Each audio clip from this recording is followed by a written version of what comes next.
எல்லோருக்கும் வணக்கத்துடன் கூடிய நமஸ்காரங்கள். ஸ்ரீ அம்பாள் எந்திர ஸ்லோகத்தின் எழுத்துக்களின் கூட்டல்.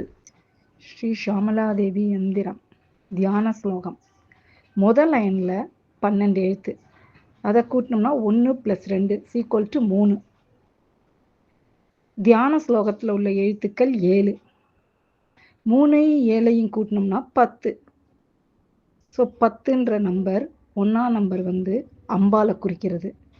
நம்ம இந்த ஸ்லோகத்தை சொன்னோம்னா நம்மளை ரட்சிக்கிறதுக்காக அம்பாள் அந்த இடத்துல எந்த இடமா இருந்தாலும் சரி அந்த இடத்துல நம்மளை ரட்சிப்பா கண்டிப்பா.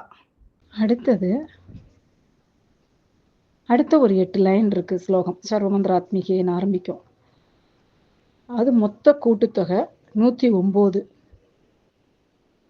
அப்போ 109 ப்ளஸ்ஸு மேலே பார்த்தோம் இல்லையா, 12 + ஒரு 7, அது எல்லாம் கூட்டினோம்னா 128. அந்த 128 1 + 2 + 8, அதை கூட்டினோம்னா 11. 11 கூட்டினோம்னா 1 + 1 கூட்டினோம்னா 2. ஸோ ஓடி வந்தோன்னா அவளோட கடைக்கண் பார்வை நம்ம மேலே படும். அடுத்து இந்த 109ல் அம்பாலும் இருப்பா. அதில் 108 அஷ்டோத்திரம் மாதிரி ஒரு தடவை இந்த ஸ்லோகத்தை சொன்னோம்னா அஷ்டோத்திர சொன்ன பலன் நமக்கு கிடைக்கும். ஸ்ரீ ஷியாமளா தேவி யந்திரம் தியான ஸ்லோகம்.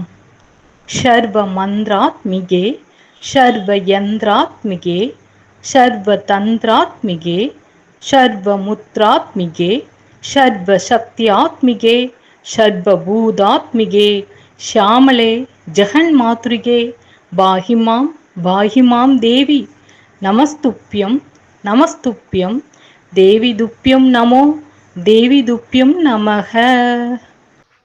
அடுத்து எல்லா எழுத்துக்களோட கூட்டுத்தொகை பார்க்கும்போது 128 வரும். இந்த ஸ்லோகத்தை 8 தடவை சொன்னோம்னா சகஸ்ரநாமம் சொன்னதுக்கு பலன் கிடைக்கும்.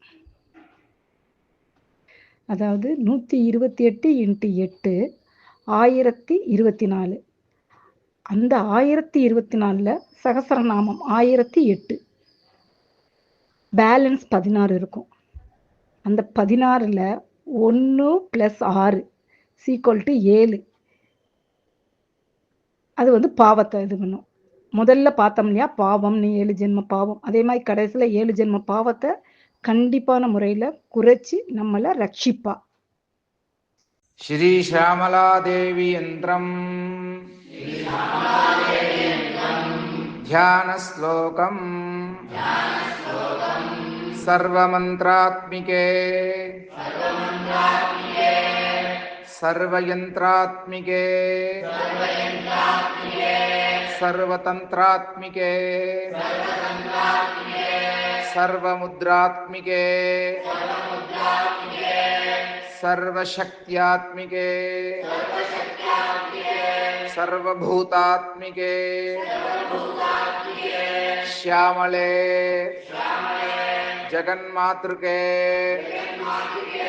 பாஹிமாம் பாஹிமாம் தேவி நமஸ்துப்யம் நமஸ்துப்யம் தேவி துப்யம் நமோ தேவி துப்யம் நமஹ.